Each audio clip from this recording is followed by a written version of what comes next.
और कांग्रेस सांसद मनीष ने भी लोकसभा में स्थगन प्रस्ताव का नोटिस देकर नए दल बदल विरोधी कानून पर चर्चा की मांग की है। उन्होंने अवसरवादी सामूहिक राजनीतिक दल बदल पर रोक लगाने, संसद और विधानसभाओं के भीतर और बाहर ईमानदार और वैचारिक असहमति के लिए पर्याप्त स्थान सुनिश्चित करने की वकालत की है।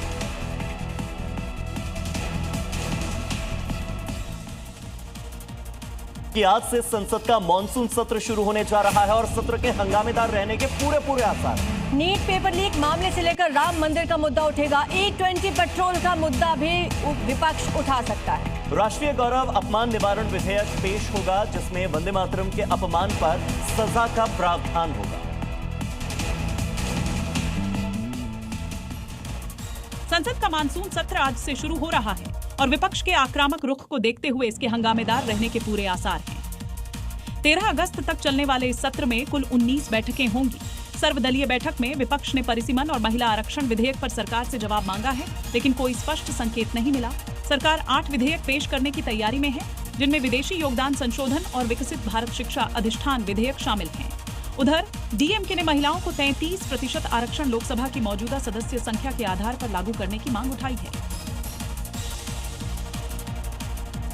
और लोकसभा से जुड़ी बड़ी खबर कि यहां पर अब सीटिंग अरेंजमेंट बदला है। टीएमसी के बागी सांसद अलग बैठेंगे। अभिषेक बैनर्जी अब तीसरी लाइन में बैठेंगे, जबकि सुदीप बंदोपाध्याय पहली लाइन में बैठेंगे। तो ये सांसदों की सीटिंग अरेंजमेंट का जो बदलाव है, विपक्ष के साथ टीएमसी के बागी सांसद बैठेंगे और स्पीकर ने 39 सांसदों की सीटों को बदल दिया है।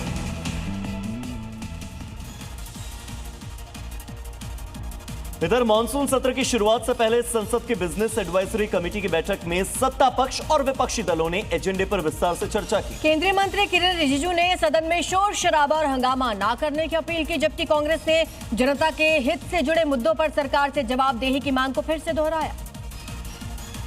संसद के मानसून सत्र से पहले लोकसभा अध्यक्ष की अध्यक्षता में बिजनेस एडवाइजरी कमेटी की बैठक हुई। बैठक के बाद केंद्रीय मंत्री किरेन रिजिजू ने कहा कि सरकार ने अहम विधेयकों की जानकारी दी और विपक्ष के सुझाव भी सुने गए। किरेन रिजिजू ने विपक्ष से अपील की है कि सदन की कार्यवाही शुरू होने पर हंगामा न करे, क्योंकि इससे संसद का ही नुकसान होगा।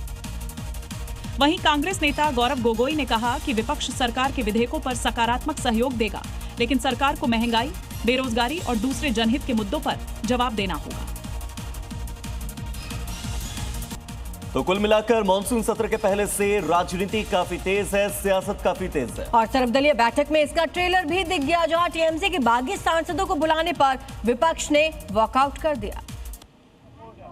हालांकि ये विरोध सांकेतिक था। विपक्ष के नेता थोड़ी देर के लिए मीडिया के सामने आए, बयान दिया और फिर वापस बैठक में चले गए। विपक्ष के इस एकजुटता ने सरकार की चिंता बढ़ा दी, क्योंकि संविधान संशोधन के लिए सरकार को 1/3 बहुमत की जरूरत है। अगर विपक्षी सांसदों में सेंध नहीं लगी तो ये मुश्किल होगा। संसद के मानसून सत्र में इस बार हंगामा जोरदार होने वाला है। विपक्ष ने अपना एजेंडा साफ कर दिया है। चंदा चोरी से लेकर पेपर लीक तक सदन में मोदी सरकार को घेरने का पूरा इंतजाम विपक्ष ने कर लिया।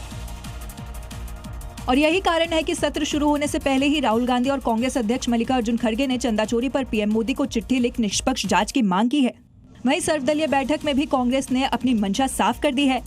यानी इस सत्र में भी हंगामा होने के पूरे आसार दिख रहे हैं। जहां सरकार महिला आरक्षण, परिसीमन, वन नेशन वन इलेक्शन जैसे तमाम बिल को पास करने की कोशिश में है, तो वहीं विपक्ष चंदा चोरी से लेकर पेपर लीक पर सरकार को घेरने की रणनीति बना रहा है।